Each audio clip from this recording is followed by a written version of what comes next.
conference is part of a broader project of the Applied Research Center for Civility. We launched the Applied Research Center for Civility back in 2021 to bring together the cutting-edge research at UC San Diego with the hands-on pragmatic expertise of the National Conflict Resolution Center to equip academics and practitioners with tools that can foster connection in these divisive times. Numerous developments in our nation and around the world have demonstrated the dire consequences that incivility has on individuals, on communities, on democratic societies, as we continue to struggle with issues related to intolerance here at home and abroad. That is the context for today's conference. UC San Diego remains steadfast in our commitment to being a global change maker and to tackling some of the biggest challenges facing us today, including religious intolerance. And through the Applied Research Center for Civility, we're helping change the public discourse and drive towards solutions. There's a lot of work to be done, and we each play a critical role in addressing intolerance. Seeing so many of you engaged in this important conversation gives me hope, indeed, that we will be able to advance dimensions of diversity, equity, and inclusion in our communities. I believe you are here today because of a shared desire to take meaningful steps toward reducing anti-Semitism and Islamophobia and all forms of religious intolerance that's impacting our country and across the globe. We understand that this topic may be very emotional and very emotionally challenging, especially given the ongoing conflict with Israel and the Middle East.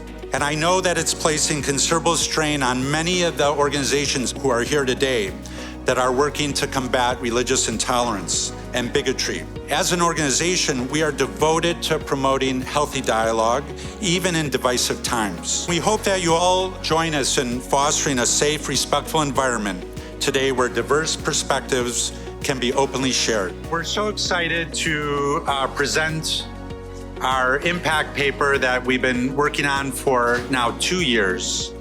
And we have such an amazing team led by Dr. Lauren Nippoldt. Good morning, everyone. I'd like to begin with a big thank you to everyone at NCRC who supported this project through the Applied Research Center for Civility at UCSD and who have made this conference possible, especially Holly Sullivan Gonzalez, Miri Pinel Cruz, Barlin Osman, and Brittany Uchira for all their amazing work. Yeah. I'd also like to thank Karen and Jeff Silberman and Sharon and David Wax, whose generous funding supported this project. I'd also, lots of claps. There's a lot of thank yous coming up, so I'll pause for applause at the end of it.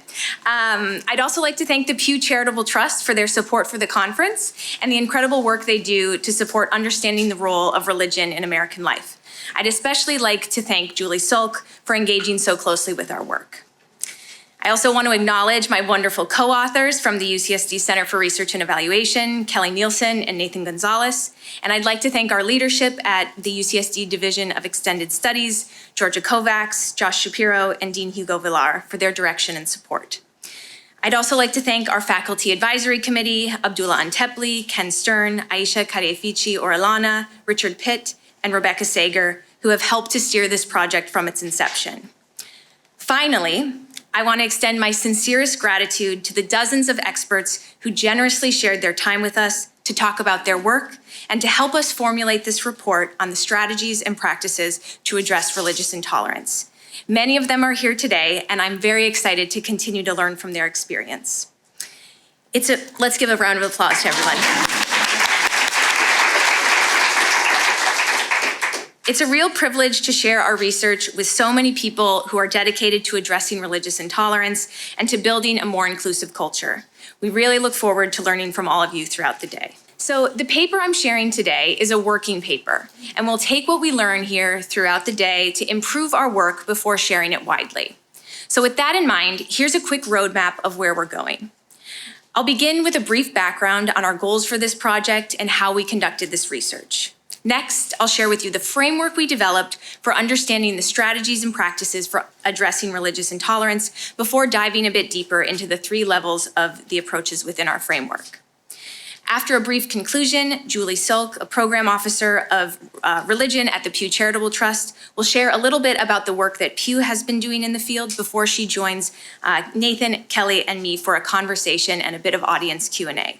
And so just a reminder that the QR code on all the slides is where you can submit questions that you'd like to ask us. We set out to understand how organizations approach the work of combating religious intolerance through a specific focus on addressing antisemitism and Islamophobia. We sought to identify the most common practices that organizations take, learn what makes those practices effective or challenging, and share those practices with others in the field. Our goals for our report are for it to serve as both a map and a toolkit. Through our research, we have pieced together a landscape of the people and some of the organizations in the field. We hope that we have contributed to a better understanding of what we're doing in the United States to reduce Islamophobia and antisemitism. We also want this report to serve as a toolkit for practitioners, funders, and community members. Throughout this report, we identify the strategies that organizations take to do this work. Some of these practices are carefully evaluated for their impacts. Some are rooted in theories of social and psychological processes, while others are born of years of experience.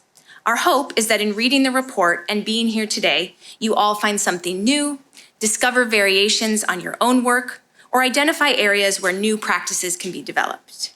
So, research for the project began in September of 2022, and data collection was completed in July of this year. Our report details a catalog of principles and strategies first identified through a literature review, examined then further through a survey of 83 organizations, and refined and expanded in interviews with representatives from 53 organizations in the US. We also analyzed dozens of reports and online resources to expand upon the strategies taken by organizations doing this critical work. The organizations we surveyed address intolerance in multiple ways, from hate and intolerance generally, to anti-Semitism and Islamophobia specifically. And while more organizations reported focusing on anti-Semitism than on Islamophobia, many address them equally in their work and address them as interrelated problems. Now, the people and organizations we researched have been doing this work for many years and have established effective approaches to achieving various ends that are necessary for fighting hate. In our report and in this presentation, we take this longer view of addressing religious intolerance while recognizing that crises like the Israel-Hamas war directly and significantly impact this work. The ongoing conflict has placed great stress on organizations working in this field, and it's a context that organizations are still working to navigate. So while our project looked at the strategies employed by organizations over the long term, we have written a supplemental report that addresses the specific challenges and lessons learned from this current moment of crisis, and we're happy to chat with you about that throughout the day. So, religious intolerance, most broadly, encompasses discriminatory beliefs, behaviors, and policies directed at individuals or communities based on their religious identities and beliefs. Combating anti-Semitism and Islamophobia requires an ecosystem of approaches, with organizations fulfilling roles at every level of social life and collaborating on shared goals. This ecosystem of approaches is complex. It involves a wide range of practices, including changing people's beliefs, reducing harmful behaviors, fostering relationships, building coalitions, and challenging and passing policy. This range of approaches was reflected in the programs and activities taken by the organizations we surveyed and interviewed.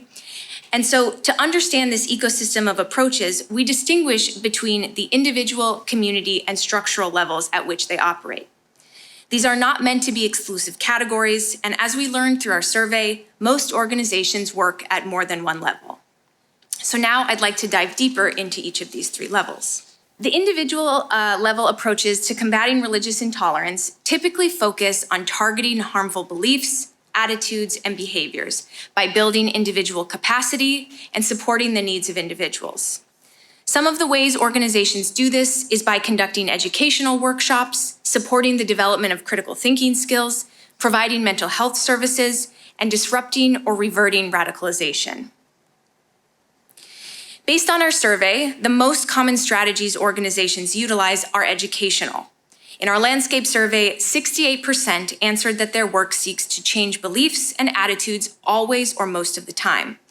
Similarly, when asked if they offer trainings or workshops, 67% of organizations answered that they do so always or most of the time. Now, disrupting individual radicalization is a less common practice. Only 28% of organizations answered that they seek to disrupt or revert radicalization either always or most of the time, while 51% answered that they never take this approach. Educational approaches can cover different topics, from religious and media literacy to historical education and explaining systems of oppression. The goal of educational approaches is to promote understanding of others and improve awareness about histories and the impacts of discrimination. As many of our interviewees mentioned, individuals also need certain skills to be able to engage in difference and to recognize misinformation, conspiracy theories, and manipulation. So skill-building approaches can help in the development of critical thinking and constructive dialoguing skills. So, for example, Resetting the Table works to transform toxic polarization in America by equipping faith and community members with tools and skills to engage in transformative conflict and courageous conversations across differences. In their programming, one exercise they go through is the process of naming differences, rather than trying to come toward a common ground consensus. This exercise helps get everything that's often unspoken out in the open. Through this process, people can gain clarity on what their differences actually are, and then they can engage deeper, have deeper interactions around the issues that matter most to them.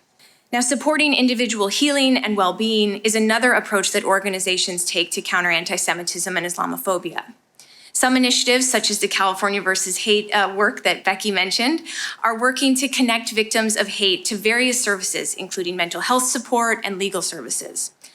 Other organizations, which you'll hear about later today as well, such as Life After Hate and the Prevention Practitioners Network, aim to address individual risk factors for engaging in violent behaviors and disrupt and revert radicalization. Overall, the individual level approaches provide education, promote skill building, support well-being, and address risk factors. Now, community approaches to addressing anti-Semitism and Islamophobia include fostering civic engagement and equipping and empowering communities to prevent and respond to incidents of hate. Community-level practices share a common focus on building relationships between individuals and working together. In our survey, we found that 86% of organizations work to bring together people from different backgrounds, and 79% work to establish collaborative networks. As shown at the bottom of the figure, addressing the role of social media and efforts to deplatform or block intolerant actors' access to public forums happened with much less frequency. Fostering civic engagement is a community approach to countering religious intolerance that can take place locally, statewide, or at the national level. Organizations promote civic engagement in many ways, for example, by partnering with elected officials, advocating for policy, or working on common goals such as housing justice or climate change. Organizations also equip and empower communities to prevent and respond to hate in a number of ways. Developing coalitions to mobilize collective efforts is one approach that groups like the Shoulder to Shoulder campaign and the San Diego Anti-Hate Coalition take to combat hate. Building capacity and expanding the adoption of evidence-based practices, especially by engaging institutional or community leaders, are also key approaches. An example of this includes Interfaith America's work with senior administrators in higher education to help them think about religious diversity and pluralism at a strategy level. Another example is the Peacemakers Toolkit, which was developed in partnership by Common Ground USA, the Multi-Faith Neighbors Network, and the Polarization and Extremism Research and Innovation Lab. The toolkit helps both clergy and lay leaders build peace and resilience in their communities. It was developed out of a multi-year pilot project with a majority Christian community in Texas. Now, they worked with pastors who were concerned about issues in their community related to increased reception to conspiracy theories, rising polarization, hostility toward other political, religious, and minority groups, and the potential mobilization toward violence.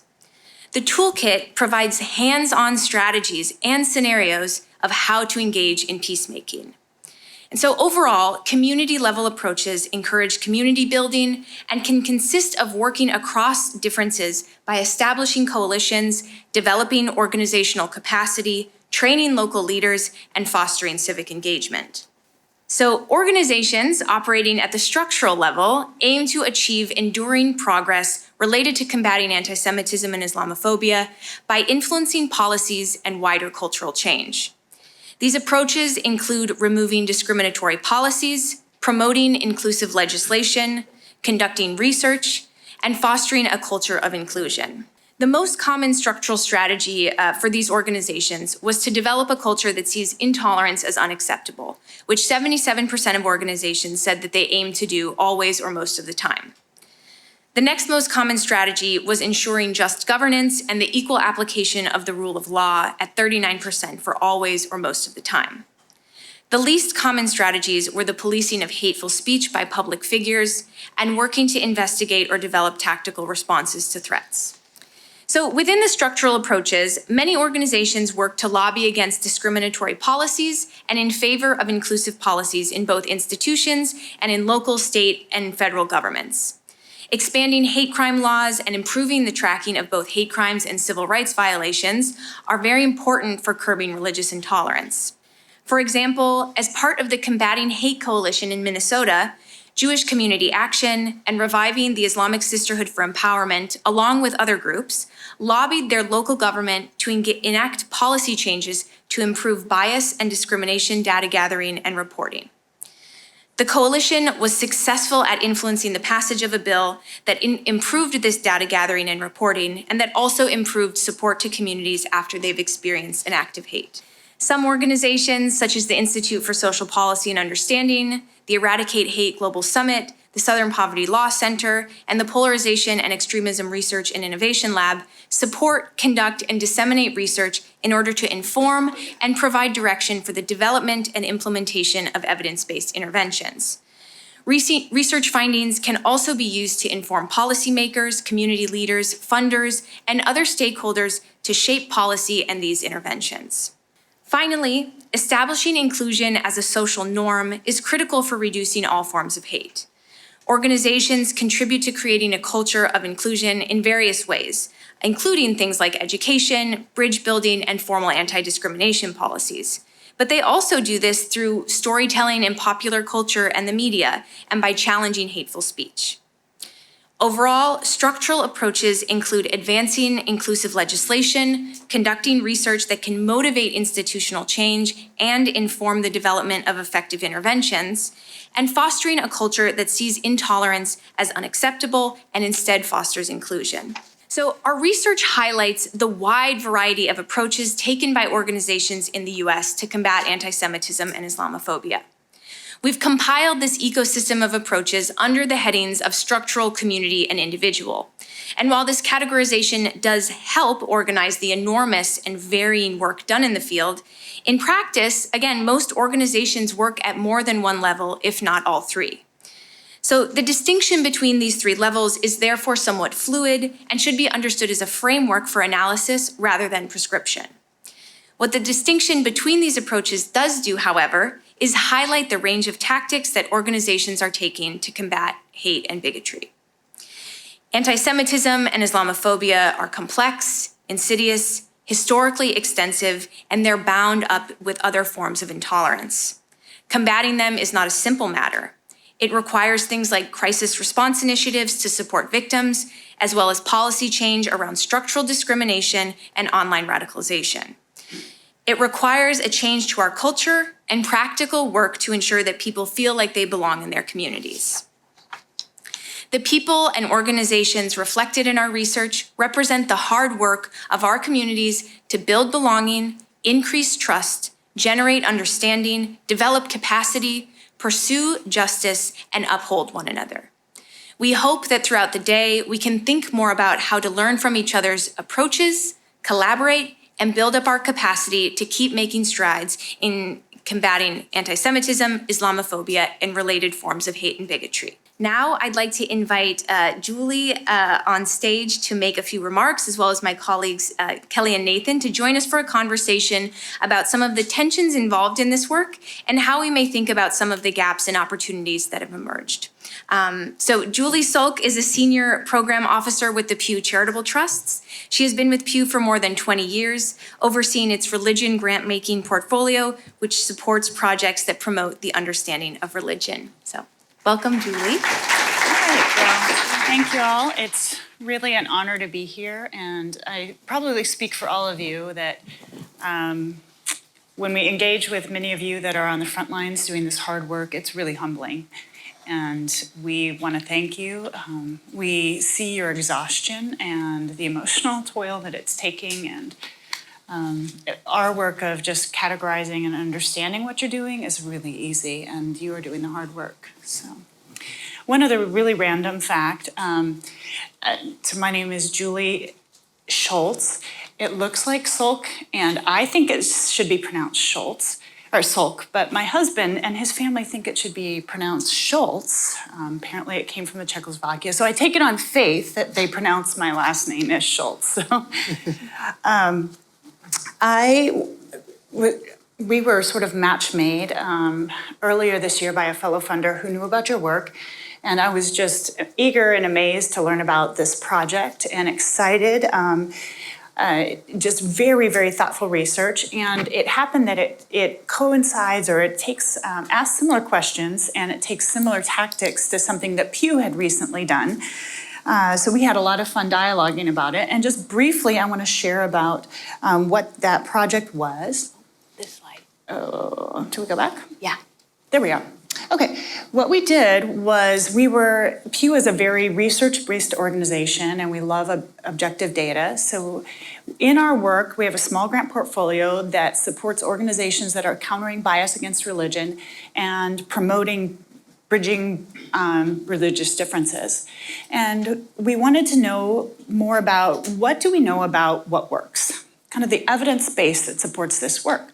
So we supported a scholar, a researcher, to analyze the research literature. So this would be studies that have tried to document the effectiveness of programs, like the ones in the room. And so that analysis covered 61 published studies, and that you can read that report if you want to. It's very, very dense. A few of you might, and I'd be happy to share it with you. Then we also surveyed 21 organizations that are doing this work with a questionnaire, and then we followed up with in-depth interview of 10 of them.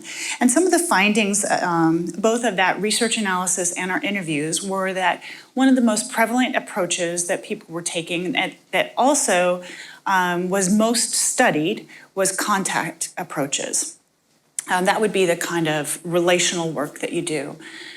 We also learned that the research to date has been heavily done internationally, with 80% of those 61 studies done internationally, and 40% of those studies were done in Israel and Palestine. So we know not a whole lot about what is done in the US. And another challenge that we have is that the research doesn't build upon itself. So it's not like we have multiple studies that have shown the same thing. So we have very little confidence in saying conclusively, this is what works. Nevertheless, because there's so much done on contact work, because it also resonates with what practitioners say intuitively works, and because our peer funders, we gathered a group of peer funders in April, about 25 of them, to talk about this research, and they all say, we agree that we think that the evidence based on contact approaches is strong enough to say this works, and it works well. The one thing we did find out that I find is interesting is that some of the strongest evidence was for contact approaches coupled with education or skill building, which is something that you guys brought out too.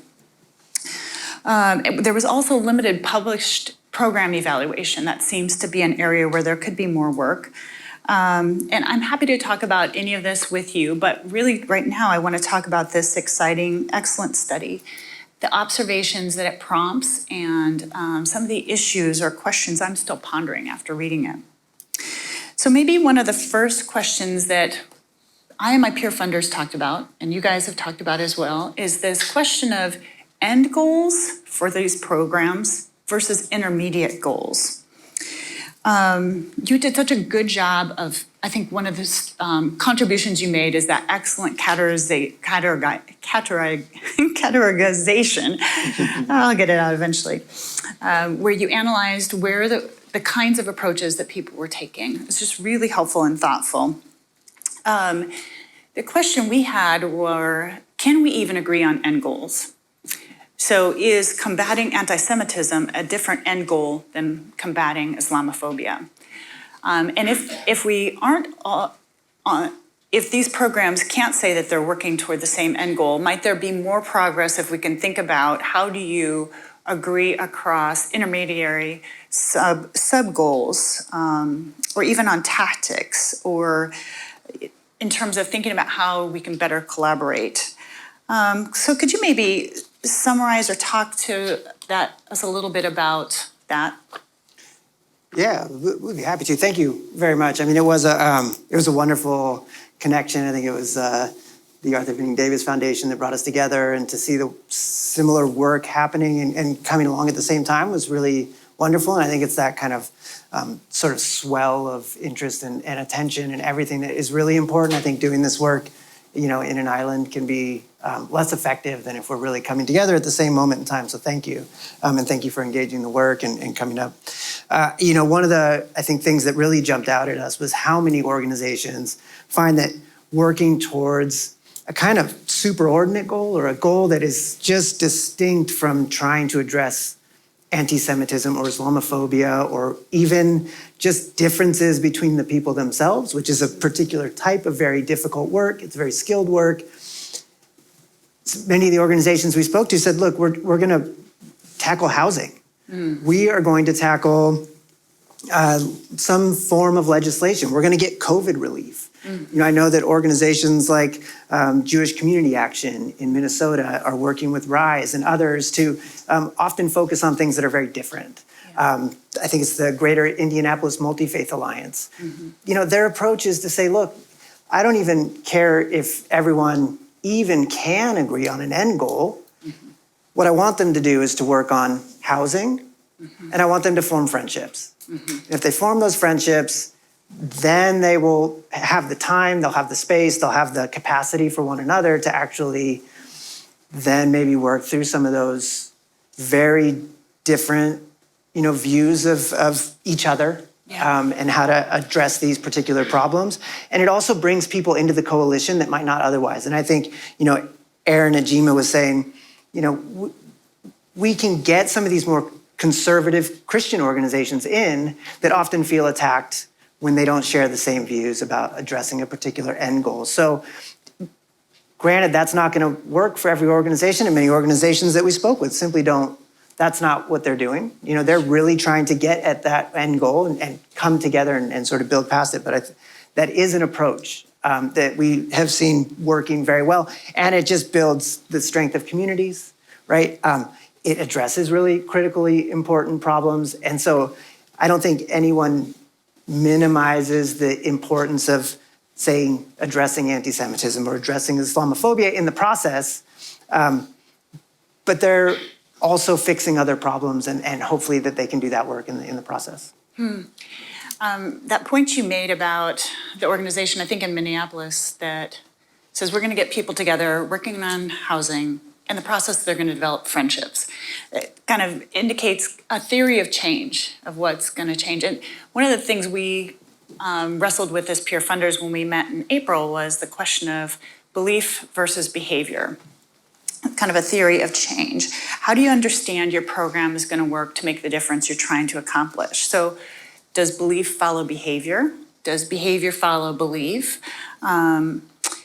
And something that I've been reading, probably some research from some of you in the room, is this question of, can we actually modify beliefs, down core beliefs? So I'm kind of curious what you saw pop up, and when you talked with folks, some of these folks, kind of what do they believe? What do they, if we can't change beliefs, should we simply be trying to curb negative behaviors and change structures?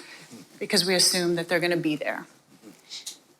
It's a great question. I love the question of beliefs versus behaviors and the connection. And that's something we really grappled with, I think, in writing the report and looking at what's the right approach? And I think the short answer is both, like all the above, right? And that's where this kind of ecosystem of approaches really can flourish, is that, the problems of hate and bigotry manifest in many different ways in people's minds, in their actions, in structures. And so I think, the short answer is we need to address both. But to the question of, changing beliefs and the challenges with that, and also with curbing harmful behaviors, I think the goal needs to be prevention to start with. Like, we want to prevent people from even adopting harmful, bigoted, hateful beliefs in the first place, because we know that once someone does, it's very hard to change that, right? Like the adoption of conspiracy theories,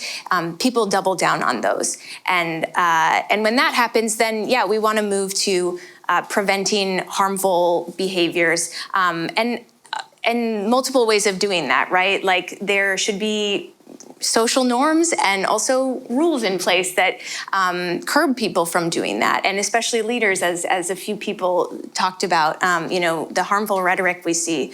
And then I think I'd also like to mention too that with things like skill building, you're not necessarily asking people to change their belief systems, but you're giving them the tools so that they can engage with those that have different beliefs than them in more peaceful, productive ways.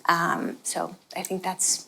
I think maybe a related question, I'm hearkening back to the panel just before the break.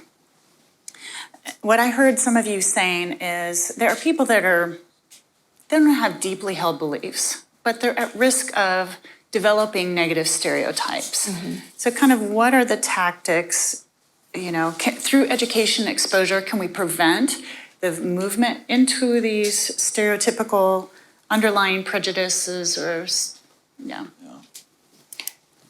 I mean, I think the work that Brian at Peril is doing is really, I think, important in this regard, right? Like inoculating populations of people so that they can recognize these things, see where these influences and ideas are coming from, and really start to work towards sort of channeling those beliefs or changing those beliefs or questioning the kinds of beliefs that maybe they are developing to sort of stop that process. I think I would just also add on to sort of what Lauren is saying is that when it comes to preventing, violent behavior, extremist behavior, I mean, that's a very challenging thing for a lot of organizations to do, right? Like Life After Hate has to, and we'll learn more from Pat about the work he's doing, but it's very intensive and it's very deliberate, and not every organization can engage in that. And other forms of structures and law enforcement, other things to curb behavior, I think that's a big challenge. So for many organizations, I think when we ask belief or behavior, I think belief is something they can work on. They can work on education. Sure. They can work on skill building.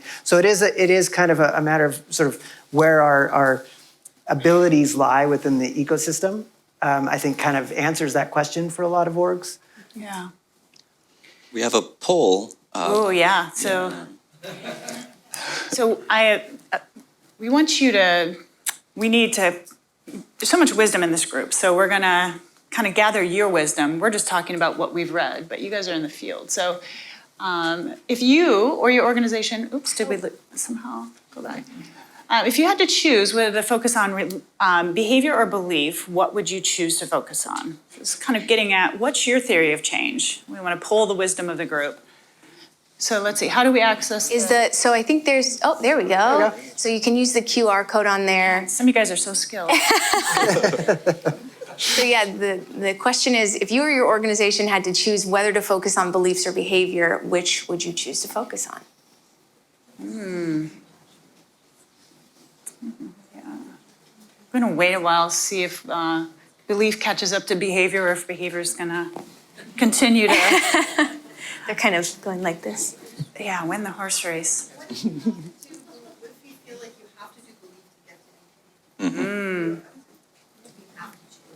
You have to choose. You don't For this question, you.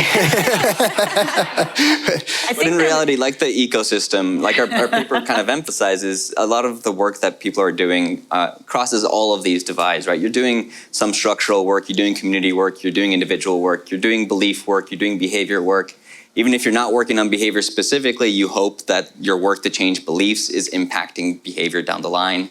So all of this is interrelated, but the point is really to think about like, where does our emphasis lie and where do our metrics go also? Like what are we trying to look at in terms of what our work does? Where do we see the impact of our work? Yeah, this is great. And I'm gonna write that number down, or somebody screenshot it and take a picture for me. Report it back to Pew. Kind of surprising there's a lot of push for behavior over beliefs. So. Yeah, I am surprised as well. It's interesting, I'm just gonna flag two things I've stumbled across in my due diligence in the field. One, the Center for Antisemitism Research at ADL is doing some really interesting work on what they're learning about beliefs and behaviors. So it'll be fun to keep watching. That's new and very cutting edge research. And also, I remember reading some work that the Institute for Social Policy and Understanding, Petra's organization, had done with the late Emile Bruno on the kind of the core aspects of Islamophobia. Really good stuff. This brings up a question that I have around specialization. Because you did such a large scan of the field, you caught more than we did that answers a question I have, which is, where is there a lot of work being done and where is there very little work being done? So the way we did our research, and you kind of had the same challenge, was that when we went to you organizations, we asked you, do you do this, this, and this? And you pretty much answered on a lot of them, yes. But then,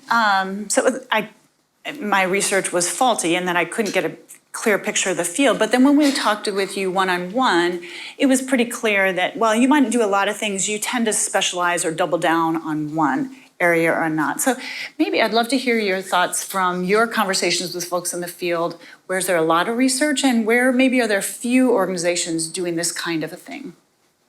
Yeah, so Lauren touched a little bit on this from her presentation, but as is probably not surprising to any of you, where we saw most of the work being done was in education and in community building, right? So education having a range of different possibilities there in terms of focusing on religious education, but also histories of trauma or how religious intolerance is related to other forms of intolerance. So education is a wide space, and then community building and civic engagement includes also a wide variety of things like collaboration on events, but also building networks, building coalitions. And both of these things are very common, and we think those things are common for a few different reasons. But like I alluded to in terms of education, it's just you can do a lot of different kinds of education. So that makes it a broader category, so people do this often. But also you can do it in a lot of different spaces. So you could do it in schools, you can do it at universities, you could also do it in the workplace, you could do one-off workshops, but you can do them in several different spaces. So education happens in a lot of different spaces because of that. And then community building is common because communities are common, because we have a lot of communities, right? So if you're trying to build community, you have to build your community. And so it's not surprising that there are a lot of those organizations across the country, right? But beyond that, especially with community building, we also have a lot of organizations that do community building and coalition work. Like there are groups of community organizations that are working together. Shoulder to Shoulder campaign and a lot of other organizations are doing this kind of like collaborative space where you come together, you share practices, you talk about problems, you work through them together. Those two spaces, education and community building, are pretty much most of the space, right? And I think, Julie, you spoke to that as well in terms of the people that you spoke to. Some of the less common ones are ones that require a bit more, like Kelly was saying earlier, a bit more specialization, more resources, more training. So things like supporting mental health. So that's less than half of the organizations that we surveyed said that they work on mental health and providing mental health services specifically. So that's because it requires more resources, because it requires more specialization, more training, more work. It's less common. Another space is disrupting radicalization. So that is less common because you have to be very, very careful when you're doing that work. It requires not only mental health work, but it also requires financial support. It requires a whole network to try to support this person to exit that space. So it's a lot of very intensive resources, very intensive research and training. And then the last one is social media, which was kind of surprising to me, but there are not a lot of organizations doing that work in social media. And I think we've spoken about it already, but like social media is where a lot of this gets spread. It's where you see a lot of hate happening in social media. SPL, Rachel talked about this, but her work obviously goes into all of those spaces, but you do have to look a little bit beyond that. But my point is, in terms of the organizations doing research or doing work in this space, social media is not as common as you would think. Most people are focusing more on in-person education, on building communities, and not really on social media. So in terms of specialization, it kind of goes with all of that to say that yes, there is specialization that we saw, but that specialization is really within that sphere, right? It's within community building, it's within education, like maybe you do bystander intervention training or something, and so you're very, very good at that, and you do that in many spaces across the country, you could do that. But you're also doing a lot of community building at the same time, you're building networks, you're working with other organizations, so those kinds of organizations are proliferating, and it's great, the work that they do is fantastic, but where we see the gaps is in these kinds of spaces where you really require more resources, more focus. Yeah, that's really, we're going to do another little poll here because exciting. No, actually, we're doing a word cloud. So where do you think we need more work? You've talked about kind of what the research shows. You guys are out there in the field. What kinds of things do you think need to be done more? I'll share a little fun anecdote while you guys are doing your poll, giving us your words of what you think needs to be done. One thing we stumbled across in the research literature was a study. One of the few studies in the US was done on a television program, Little Mosque on the Prairie. I don't know if any of you have watched that. But apparently it was really effective when combined with education. And it was one of the few studies that actually studied the longitudinal effects, so that people who watched that, the effects held for some period of time, that it changed their attitudes. So, but not everybody can pull together and pull off a successful television show. Right. Or like Unity Production puts out movies. I mean, what are we finding? Education, that's not surprising. Empathy.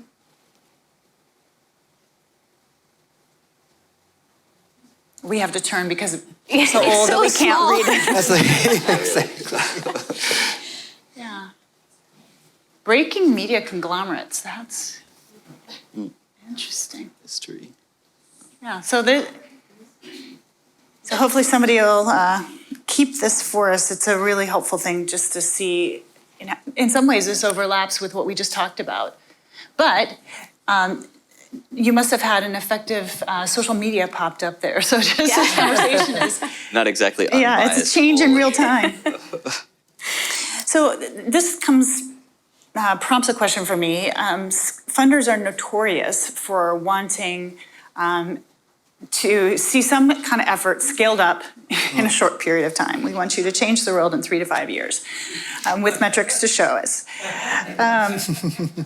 But we, in this gathering I keep referring to, because it was just really helpful for me, in April with these 25 other funders, we kind of talked to ourselves about this question, about scalability and whether it's even reasonable in this area. A lot of you rely on work that is very interpersonal, and it takes a lot of time and resources. So is it even reasonable to think that we could scale up the work quickly? And so if not scale, what are other opportunities potentially that you saw as you were reading this about amplifying or increasing the work? So love to hear your thoughts, and then because that begets the question of funding, feel free to toss it back. I think that's fair. That's a great question because, as you said, a lot of it is so high touch. To scale, many of the organization's work would be more staff. More people with the skills. It's high-skilled work. It requires deep commitment. I mean, the best part of this job was getting to speak to so many people who are so deeply committed to the work, that show so much care. I mean, what an amazing group of people to just be engaged with and to have as interlocutors. I mean, but to scale that up, I mean, I don't know where you would continually find the people who could do that very personal, high-touch work. The question is, can you keep that quality at scale? Like, can you continue to do it, standardize it, routinize it, which is what I think a lot of scaling requires, and what happens to the quality of the work that you're doing? Perhaps if we put enough resources into it, you can keep that quality habit. It's something to think about. Another thing I think of as our team, as a sort of small but mighty team, I think of scaling constantly. I know our executive director, Georgia Kovacs, does too, where, we think, can we do more work? Well, sure, we could get one windfall of funding, but if that funding goes away, what happens to the team of people that you've brought on to do that work? So how do you continue to keep all of those people engaged for something at scale? So thinking of scale also has to think of something at long term, because it's a commitment to everyone who's doing that kind of work. So I think, from our experience, and I think just from what we've learned of all that coalition building and connecting that is being done, is that maybe funders can think in terms of partnerships, right? That you build partnerships into the funding model so that an organization can use the capacity, the infrastructure, and the skill of organizations doing similar work. Maybe that is part of the sort of conditions of funding, is that those partnerships get built. Universities are a great example, and just selfishly, we would love to be able to partner and leverage the resources that an institution like UC San Diego has to do this work. Sometimes the overlap with the university is not always perfect, but there are people on campus who do this kind of work. So it's the kind of thing that maybe that is built into that scaling sort of approach. Some things probably lend themselves better to scale, like social media. I don't know. I mean, Brian may beg to differ here, but these things, you can expand your reach, and it's an almost exponential capacity to grow, right? So, maybe there are certain areas that just aren't so high touch, where scale matters. I think I would say it's also very expensive to do that kind of work as well. So, there's challenges there. I think. There are also really, maybe, another way is to use the institutions that do reach a lot of people, like schools. I know NCRC, we're working with them on a related project where they're in school districts working around building belonging, right? And so they're able to, with I think a relatively small staff that's in the school, actually reach thousands of students across a whole district, because the district has buy-in. And then that they can work through the administrations, through the teachers, through the student leaders that they can recruit into their work. It's amazing work, and it has a real impact. I know we've done work with them on restorative practices in a school district where the district really does transform. And so I think that's a really, you can think about what institutions you can enter into that can reach many people with maybe a small group of people working. There are also some creative solutions, and I don't want to get this one wrong, so I'm going to kick this one over to Lauren to share. I know, I think it's Resetting the Table that's doing some really creative things that takes what they're doing and reaches a bigger audience. Yeah, so I mentioned them in the presentation, but they do a lot of work on, skill building around difficult conversations and combating polarization. And they have thought about, how do we scale this as well? And one thing that they have been doing is actually meeting with folks in Hollywood, producers, directors, and talking with them and training them so that in their film and TV, they can show constructive conflict and dialogue, and that people can actually engage in difference and come out the other side of it, still having those relationships or moving forward together. And so I really love that. Well, one, I love movies and TV. So I think it's just a great way to show how they thought creatively about bringing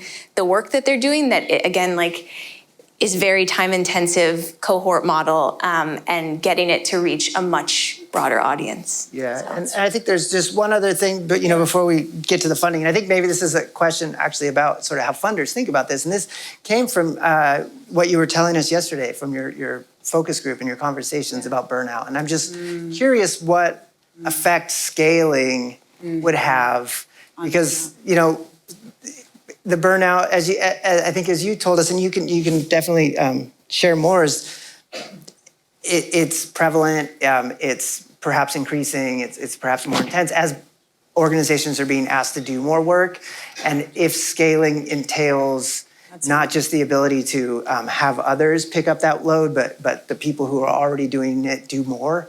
I'm just curious, if that push for scale is a kind of, set of pressures that can lead to greater burnout, or is a recipe for burnout, and how funders might Really think good about question.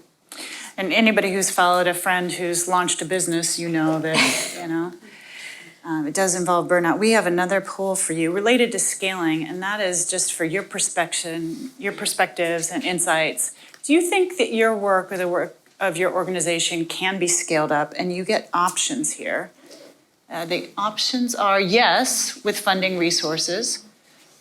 Yes, with more collaborative partnerships, which is really what Kelly was hinting at. No, we would need to take a different approach. We can't really scale this kind of work. Or no, the quality would suffer. And if you think burnout, you can do no quality, meaning me, I'm gonna burn out. I think that's a really good question. Can you see that? Yes, but the QR Oh, code. the QR code. Do I need to? It's not you. It's the same way as far as reload. Oh, yeah, the number said, the So code go to is. Menti. Oops, here we go. There you go. There we go. The same QR Or code. you Same can- QR code. Yeah, somebody must be helping me here. So if you got that, Oh, no. there we go. Okay. Do we have to do it again? No. It'll just, reload. Hopefully. Somebody who's more technological than I can figure that out. So I think while we're waiting on you to take the poll, I think that idea of the collaboration was something that's really curious on. And on burnout, I just, something I was talking with some people about yesterday was that I know a funding group, a collaboration of funders who, what they do is they give their grantees, basically they'll say, here's your programmatic grant and here's $10,000, $20,000 that you can only spend on rest and respite for you and your team.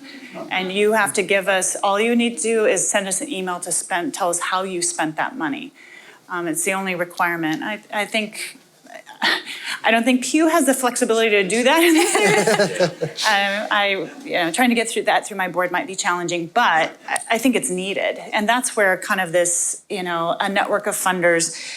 One of the questions that we had about funding is, how do you increase your funding? Some of you are already doing, which is to say, this is what I'm doing, but my work is relevant over here. So you're finding funders who are saying, we want to do civil discourse, whatever, and you say, my work to increase empathy really lines up with what you're doing. It'll do more than that, but it lines up with what you're doing. So that's one piece of it. I think your idea about relationships with funding universities is another idea. And there are things that they can do. Sometimes they have a higher capacity to find funds than small organizations do. So building an equitable partnership with a research university might be another way to add strength to the base here. And finally, just to encourage you that what I hear from my peer funders is we're always looking for creative partners. So just like you're looking for people that might not explicitly say we're funding X, Y, or Z, we're also looking for people who do good work. So that partnership goes both ways. I'm always surprised by my peers who will say, wow, these people wouldn't necessarily have fit in what we thought, but they're doing amazing work. So they're looking for creative organizations like yours. So I think that we are at time, is that correct? Few minutes left. 3 minutes? Okay, we have a couple extra questions that came from you all. What would you think is the most important to research next in order to understand the efficacy of anti-hate approaches? What we learned from our study were a couple of things. One is to take what's tested and test it elsewhere. So just like the previous panel said, what works for anti-Semitism doesn't necessarily work for Islamophobia. So if you find one approach that seems to work really to bring down attitudes of hate towards a particular group, you then need to test it in another. Or if there's approaches that are shown to work really well in schools, we need to iterate that and see, does it work in another? That'd be some of my first takes of where I would like to see research go. Anybody else want to jump in there on efficacy question? Yeah, I mean, I think one of the big I guess, relationships is not just between, I guess, belief systems and what people are exposed to, but their broader environment. So like, if we put resources into communities, does hate and bigotry decrease if, there's more community resources broadly? So if you improve housing, if you improve, access to healthcare and Right. food access, like, do these things diminish if you build community centers? I know we did work, last year around diversion and crime, and when money was put into communities to build community centers to address, the causes of crime in a community, crime went down. And there was a sustained period of federal funding for that.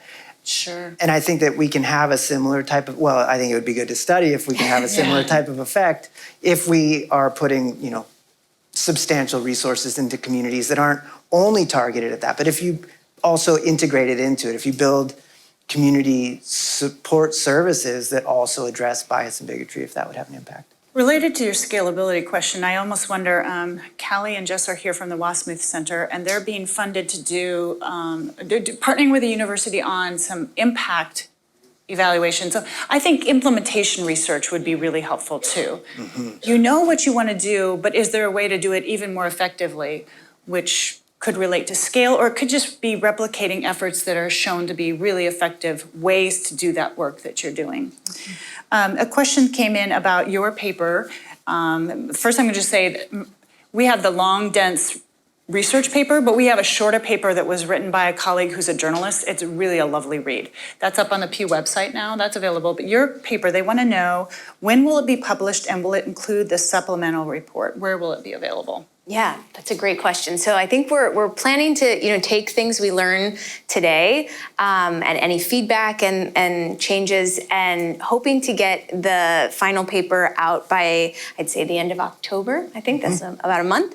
And the supplemental report will also be available. So all of that will be on the conference website, and then I believe through the Applied Research Center for Civility, all of that will be online, and I'm sure we can also facilitate sending it out to all of you too. So we're very eager, Yeah, and I'll just add, I know people are submitting questions as the panels go on. We're receiving those, and those are questions that we'll address and take seriously as we continue to just make the final paper. So I just want to thank everyone for submitting questions, even though we have not the time to get to all of them, but yeah, thank you, and please keep sending them in.